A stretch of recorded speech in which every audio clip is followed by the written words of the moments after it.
नमस्कार, स्वागत है आपका हम भारत के लोग में। मैं हूं आपके साथ सुमित अवस्थी। जैसा कि आप जानते हैं कि इस कार्यक्रम में हम बात करते हैं आपके सरोकारों की, ऐसी खबरों की जिनका सीधा असर आप पर पड़ता है, ऐसी खबर जो आपके मतलब की है और जो आपको ज़रूर देखनी चाहिए। तो आज की बड़ी खबर क्या है वो हम आपको सबसे पहले बता देते हैं। आज की खबर हम चीन के कच्चे चिट्ठे को खोलेंगे, चीन की चालबाजी के। उसकी वजह यह है कि बीते कुछ दिनों से आप इस तरह की खबरें देख रहे होंगे कि न्यूज़ क्लिक वेबसाइट पे जो छापेमारी हुई उसमें चीन किस तरीके से भारत के मीडिया पर कब्जा करना चाहता है, उसकी उस चालबाजी का आज पर्दाफाश करने का वक्त है। आज हम इसी मामले को लेकर बात करते हैं। शुरुआत करते हैं इसी न्यूज़ क्लिक मामले को लेकर, जिस पर आज दिल्ली पुलिस के स्पेशल सेल ने एफआईआर सार्वजनिक कर दी। वो एफआईआर जो वो जारी नहीं कर रही थी। इस एफआईआर में क्या लिखा है, ये एफआईआर इस वक्त मेरे हाथ में है यहाँ पे। इसके कुछ पॉइंट्स हमने ग्राफिक्स में तैयार किए आपके आसानी से, ताकि आप समझ सकें। वो मैं आपको पढ़ के सुनाता हूँ। ये एफआईआर इंग्लिश में, ग्राफिक्स में हमने हिंदी में तर्जुमा किया, अनुवाद किया है। सुनिए, देखिए आप। ड्यूटी अफसर थाना स्पेशल सेल को ये ज्ञात हो कि खुफिया जानकारी से पता चला है कि भारत से दुश्मनी रखने वाली भारतीय और विदेशी कंपनियों के जरिए भारत में करोड़ों रुपए के अवैध फंड आए हैं, जिनका इरादा साजिश के तहत भारत की संप्रभुता और क्षेत्रीय अखंडता को तोड़ना, भारत के विरुद्ध असंतोष पैदा करना और भारत की एकता, अखंडता और सुरक्षा को खतरे में डालना है। इसी एफआईआर में आगे दो लाइनों के बाद लिखा हुआ है, नेविल रॉय सिंघम, जो कि निवासी हैं शंघाई के, चीन की कम्युनिस्ट पार्टी का सक्रिय सदस्य है। जानबूझकर जोर दे रहा हूं, चीन की कम्युनिस्ट पार्टी का सक्रिय सदस्य, चीन का रोल। और उसने यानी सिंघम ने ये विदेशी फंड धोखाधड़ी से कई कंपनियों के जाल के जरिए भिजवाए, जिसमें messrs world wide media holdings भी शामिल है। ये वो कंपनी है जिसका न्यूज़ क्लिक में पैसा लगा हुआ है। ऐसा दिल्ली पुलिस की स्पेशल सेल की एफआईआर के मुताबिक है, जो छानबीन न्यूज़ क्लिक की चल रही है। अब आज बात न्यूज़ क्लिक की नहीं करेंगे, आज बात चीन की करेंगे, चीन की चालबाजी की करेंगे। चीन की चालबाजी का कच्चा चिट्ठा खोलेंगे। कैसे चीन पैसा बहा रहा है, इस चीज को समझिए आप। एक दशक से चीन की सूचना पर शिकंजा कसने की कोशिश, यानी दुनिया भर में जो सूचना चल रही है उस पर चीन अपना कब्जा करना चाहता है बीते 10 सालों से, खासकर कोविड के दौरान से तो कुछ ज्यादा ही।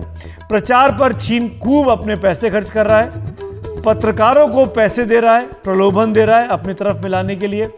चीन का वैश्विक मीडिया पर 6.6 अरब डॉलर खर्च करने का ऐलान है। चीन ने सीसीटीवी अफ्रीका, या अपना जो चैनल है उनका सीसीटीवी, जिनका ऑफिशियल चैनल है, ये अफ्रीका, सीसीटीवी अफ्रीका इस दौरान लॉन्च किया है। नामी पत्रकारों को इस चैनल में नौकरी पर रखने की कोशिश चीन में लगा रहा। दक्षिण अफ्रीका के नामी मीडिया ग्रुप में चीन ने 20% हिस्सेदारी ले ली है। अगर भारत में अलाउड होता सरकार के तौर पर, तो शायद यहाँ भी चीन अंदर तक घुस गया होता, क्योंकि भारत में विदेशी में अभी देशों को ये हिस्सेदारी नहीं मिल सकती है। इसीलिए चीन गलत तरीके से भारतीय मीडिया पर और सोशल मीडिया पर कब्जा करना चाहता है। मीडिया ग्रुप के 20 प्रमुख अखबार हैं, यानी अलग अलग जगहों पर चीन का जो मीडिया ग्रुप है वो अलग अलग 20 प्रमुख अखबार चला रहा है। ये द गार्डियन की रिपोर्ट थी। और चीन के हथकंडे क्या हैं, किस तरीके से वो दिमागी जंग जीतने की दांवपेच करता है, ये बहुत इंटरेस्टिंग है। ये अमेरिका की एक रिसर्चर्स की रिपोर्ट है, उसके मुताबिक है। और ये रिपोर्ट के कुछ जिस्ट मैं आपको बताता हूँ, चर्चा हम करेंगे मेहमानों से। रॉबर्ट मैक्रेट ने हथियारों को न्यूरो स्ट्राइक हथियार कहा, यानी दिमाग पे जो स्ट्राइक करे। जनता की राय बदलने की जंग चीन कर रहा है। चीन ने दिमाग को काबू करने के हथियार बना लिए हैं।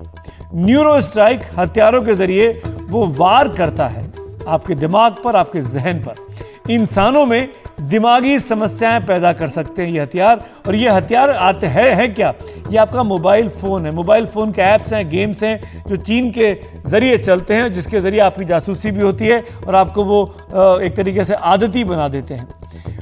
इस ऐप्स के ज़रिए, इस चीज़ों के ज़रिए सोचने की ताकत पर आपके असर डालते हैं, आपके दिमाग पर असर डालते हैं। जंग के दौरान सैनिकों के दिमागों को से छेड़छाड़ करती हैं इस तरह की चीज़ें, और बिना जंग लड़े जीत हासिल करने का पैतरा चीन ने जैसे अपना लिया है। इंसानी दिमाग ही जंग का मैदान बने, ये चीन चाहता है, बजाय इसके कि वो डायरेक्ट लड़ाई लड़े, डायरेक्ट वॉर करे, डायरेक्ट कॉन्टेस्ट करे। वो ये प्रॉक्सी वॉर कर रहा है, छद्म वॉर कर रहा है, जिसमें वो आपके दिमाग के साथ खेलना चाहता है। मेरे साथ फॉर्मर एम्बेसडर मंजू सेठ जी जुड़ गई। मंजू जी, स्वागत है आपका। चीन का ये जो प्रॉक्सी वॉर है, जिसमें वो आपको मीडिया के, सोशल मीडिया के जरिए अनरेस्ट पैदा करता है, अलग अलग देशों में अपने खिलाफ जो नैरेटिव है उसको किल करने की कोशिश करता है, साम दाम दंड भेद कर पत्रकारों को खरीद कर, पैसा पहुंचाकर, या अपने लिए नैरेटिव बनाने की कोशिश करता है, लालच देकर, लोभ देकर। इसके बारे में आप और क्या बता सकते हैं हमारे दर्शकों को? इसमें मैं ये कहना चाहूंगी कि हाँ, चीन बहुत एक्टिव है इसमें, और स्पेशली जब से उनकी इकोनॉमी अच्छी बढ़ी है, स्ट्रॉन्ग हुई है, तब से इनका बहुत ही सॉर्ट ऑफ प्रोपेगेंडा मशीन हमेशा से स्ट्रॉन्ग थी, लेकिन अब बहुत ज्यादा स्ट्रॉन्ग हो गई है।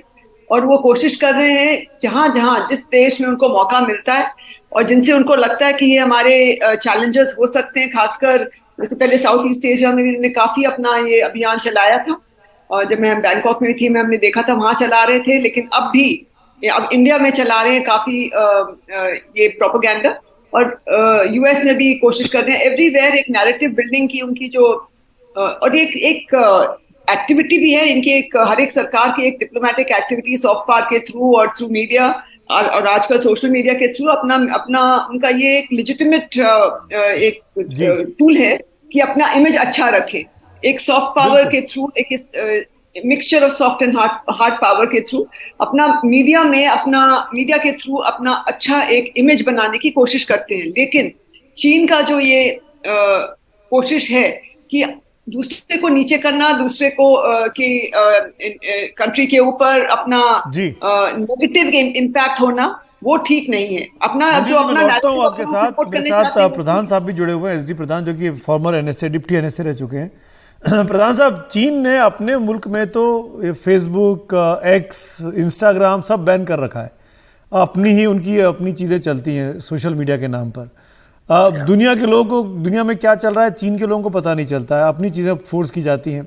ये जो पूरा दुनिया में एक तरीके से माइंड गेम जो चीन खेल रहा है, उसके बारे में बताइए। आपने तो अच्छी खासी स्टडी कर रखी है।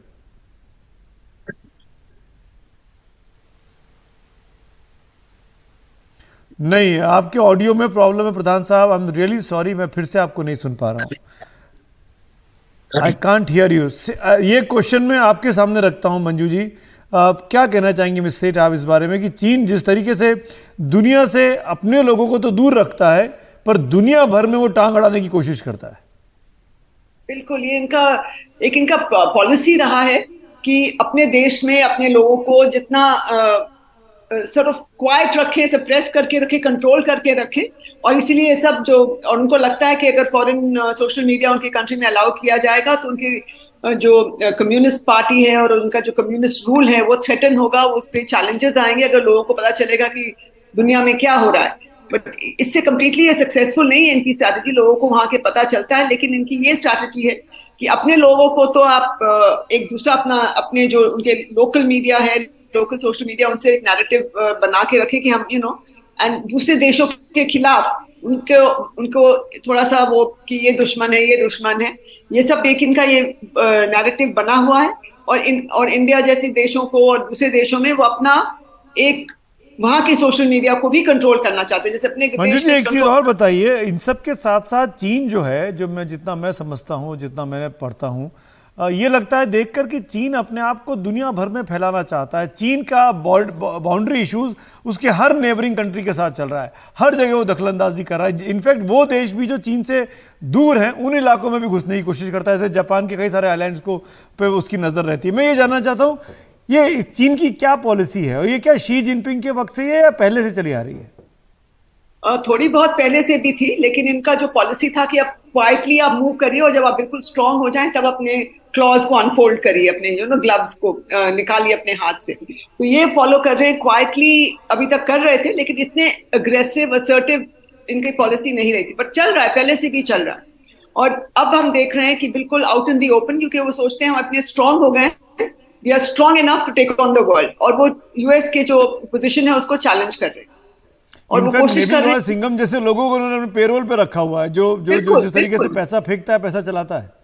एब्सोल्युटली, ये सब कोशिश करते हैं, यही इनकी एटीट्यूड है और अप्रोच है कि हर कंट्री में किसी को अपनी तरफ कर ले और देखें कि कौन उनका हेल्प कर सकता है उस कंट्री में, उसको अच्छे से फंडिंग में ये कोई अपना कमी नहीं करते हैं। और हमने देखा है कि हमारे इसमें जो न्यूज में आ रहा है, जो एक जी। हमारी एक न्यूज क्लिक है, जो प्लेटफॉर्म है, न्यूज पोर्टल है, उसको कैसे वो कोशिश कर रहे हैं राउंड अबाउट वे से, ताकि कोई भी डायरेक्टली उनको ना पता चल सके। और ये कंट्री में सबवर्जन की तरफ हमारे देशों में और देशों में भी कोशिश करते हैं कि हमारा जो जी, नैरेटिव है, हमारा जो दबदबा है, इन्फ्लुएंस है, वो बरकरार रहे और दूसरे देश को में जो होता है होने दो।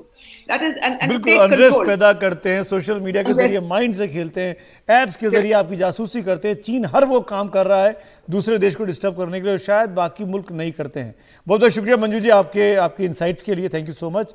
लेकिन हम ये कह सकते हैं यहाँ पर कि ये बात सच है कि हिंदुस्तान ने आज तक कभी किसी मुल्क पर कब्जा करने की, उसको उसमें अनरेस्ट पैदा करने की कोशिश नहीं की, बल्कि चीन ऐसा कर रहा है। और चीन अब भारत में तो कुछ ज़्यादा ही कर रहा है, क्योंकि भारत उसके लिए एक बहुत बड़ी चुनौती बनकर उभर रहा है ग्लोबल लेवल पर।